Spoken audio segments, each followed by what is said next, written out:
Hello everyone. आज के video में हम डिस्कस करेंगे कि हार्ट के आर्टरीज और दूसरे सॉफ्ट टिश्यूज में कैल्शियम क्यों डिपॉजिट हो रहा है, जिसे कैल्सिफिकेशन भी कहते हैं। क्योंकि हार्ट डिजीज पूरे दुनिया भर में मोर्टेलिटी का सबसे बड़ा कारण है, तो आज हम इसके पीछे का न्यूट्रिशनल एस्पेक्ट को डिस्कस करेंगे ताकि आपको इसकी अवेयरनेस हो और आप अपना ध्यान रख पाएं। वीडियो शुरू करने से पहले अगर आपने चैनल को सब्सक्राइब नहीं किया है तो सब्सक्राइब जरूर करें और बेल आइकन को प्रेस करें ताकि आपको चैनल की अपडेट्स मिलती रहें। उम्मीद है आपने अब तक सब्सक्राइब कर लिया होगा। तो आगे बढ़ते हैं। आपने अक्सर सुना होगा कि कोलेस्ट्रॉल ज्यादा होने से आर्टरीज ब्लॉक होती हैं, पर आर्टरीज में कैल्शियम भी जमा हो जाता है, जिसे आर्टरीज कैल्सिफिकेशन कहते हैं, जो कि एक बड़ा कारण होता है आर्टरीज के ब्लॉकेज और रिजिडिटी का।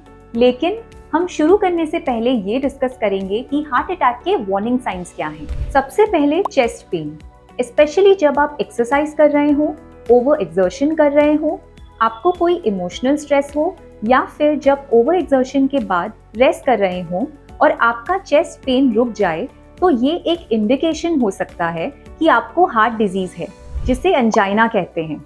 अंजाइना या हार्ट अटैक में चेस्ट पेन के अलावा शोल्डर या आर्म में पेन, लेफ्ट साइड में बैक पेन, जॉज में पेन हो, या फिर आपके सर के लेफ्ट साइड में भी पेन आ सकता है। चेस्ट एरिया में बर्निंग सेंसेशन आ सकता है, जिसका एसिडिटी से कोई लेना देना नहीं हो। कैल्शियम डिपोजिशन से सबसे बड़ी समस्या ये आती है कि आर्टरीज हार्ड और रिजिड हो जाती हैं, इलास्टिसिटी भी कम हो जाती है, जिससे अगर ओवर एक्सर्शन या मेंटल स्ट्रेस की स्थिति बने तो बॉडी उस स्ट्रेस को नहीं ले पाती और ब्लड प्रेशर बढ़ जाता है।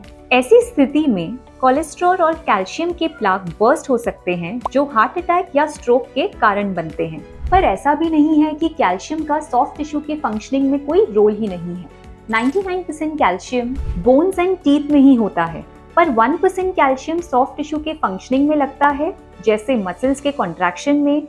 जैसे हम हमारे हाथ पैर हिला रहे हैं तो मांसपेशी के कॉन्ट्रैक्शन और रिलैक्सेशन के लिए कैल्शियम की जरूरत है।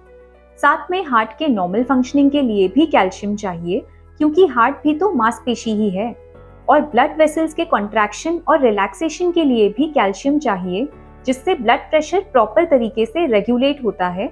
और अगर कहीं मार लग जाए तो खून के जमाव या ब्लड क्लॉटिंग के लिए भी कैल्शियम आवश्यक है। नर्व के सिग्नलिंग के लिए भी कैल्शियम चाहिए, जैसे ब्रेन से बॉडी तक और बॉडी से ब्रेन तक सिग्नलिंग के लिए भी इसका रोल होता है। पर प्रॉब्लम तब आती है जब कैल्शियम सॉफ्ट टिश्यू में डिजायर्ड लिमिट से ज्यादा हो जाता है।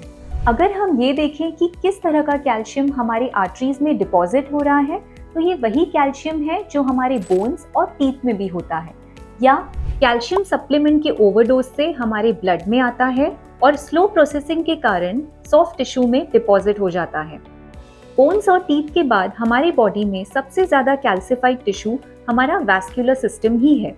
जैसे जैसे हमारी उम्र बढ़ती है, हमारे टिश्यूज और ऑर्गन्स में कैल्शियम ज्यादा जमने लगता है, जैसे हमारे जॉइंट्स, आंखें, आर्टरीज और किडनी में। पर हमें बोन्स का कैल्सिफिकेशन बढ़ाना है, ना कि हमारे बॉडी के दूसरे ऑर्गन्स और टिश्यूज में।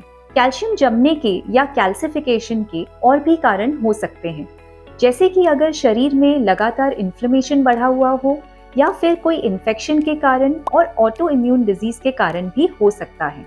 और अगर हमें ये चेक करना है कि हमारे टिश्यूज और ऑर्गन्स में किस हद तक कैल्सिफिकेशन हुआ है, तो इसका एक टेस्ट भी होता है, जिसे CAC यानी कि कोरोनरी आर्टरी कैल्सिफिकेशन स्कोर कहते हैं। इसका रिजल्ट 0 आना चाहिए, मतलब आर्टरीज में कैल्शियम थोड़ा भी नहीं होना चाहिए।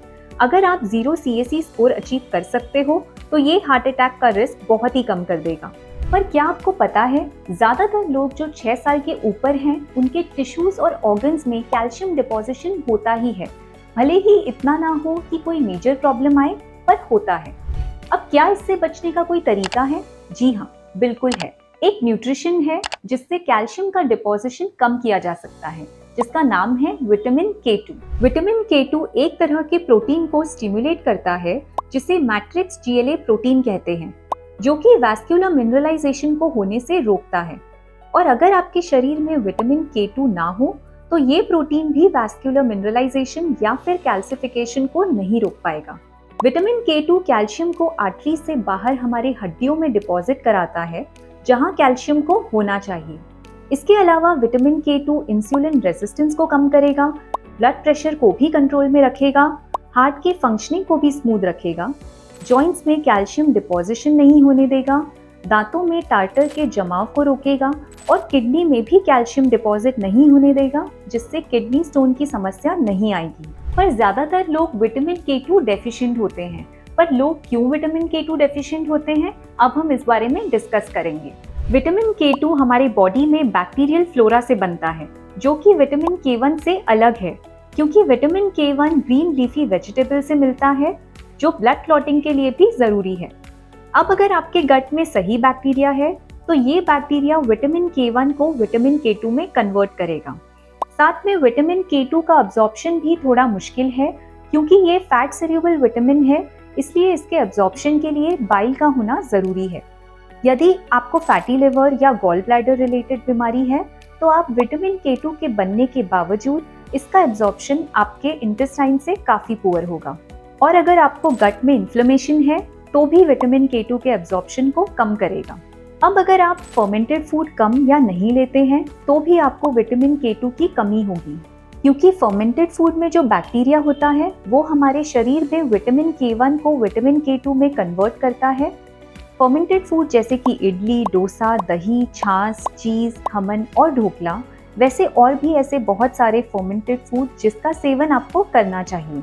अब इसके अलावा ऐसा खाना जिसमें विटामिन K2 की मात्रा सफिशिएंट हो, जिसका सेवन आपको करना चाहिए, जैसे कि egg yolk, grass fed A2 गाय का घी और दूध। इसके बारे में हमने हमारे A2 दूध और घी के वीडियो में भी समझाया है, जिसका लिंक मैं डिस्क्रिप्शन बॉक्स में डाल दूंगी। तो अगर आपको विटामिन K2 लेना है, तो आपको हाई फैट फूड लेना है, लेकिन आपको ये जानकर आश्चर्य होगा कि आपको हार्ट हेल्थ के लिए किस तरह का डाइट रेकमेंड किया जाता है। अगर आप गेस कर रहे हो लो फैट डाइट, तो आप सही हैं।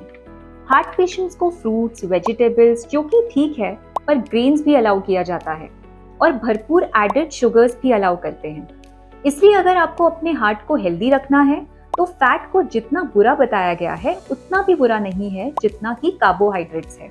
हमने हमारे घी वाले वीडियो में ये डिस्कस किया है कि कैसे अमेरिकन डाइटरी गाइडलाइंस ने फैट को बुरा बना दिया है और कार्बोहाइड्रेट्स को डाइट में बढ़ा दिया है, जिससे ओबेसिटी, डायबिटीज और हार्ट की समस्या घटने की जगह उल्टा बढ़ गई हैं और फैट सोल्यूबल विटामिन जैसे कि A, D, E, K में डेफिशिएंट हो गए हैं। विटामिन K2 कई तरह के होते हैं, पर मुख्य हैं MK4 और MK7। MK4 एनिमल सोर्स से आता है और MK7 वेज सोर्स से आता है। MK7 की एफिकेसी ज्यादा बेहतर है, इसलिए MK7 के सप्लीमेंट्स आप प्रेफर करें। और अक्सर विटामिन K2 को विटामिन D के साथ लेना चाहिए, इसलिए क्योंकि विटामिन D कैल्शियम के अब्जॉर्प्शन को बढ़ाएगा और विटामिन K2 जमे हुए कैल्शियम को बोन और टीथ में मोबिलाइज करेगा। इसलिए आपने बहुत सारे सप्लीमेंट्स में देखा होगा जिसमें विटामिन K2 और विटामिन D का कॉम्बिनेशन होता है।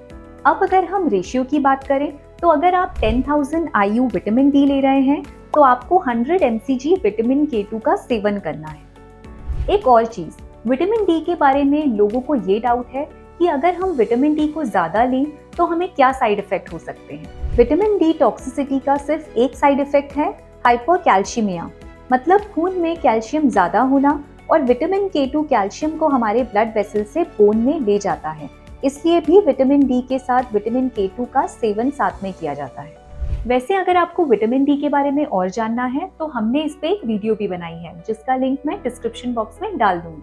थैंक यू फ्रेंड्स, वीडियो को एंड तक देखने के लिए।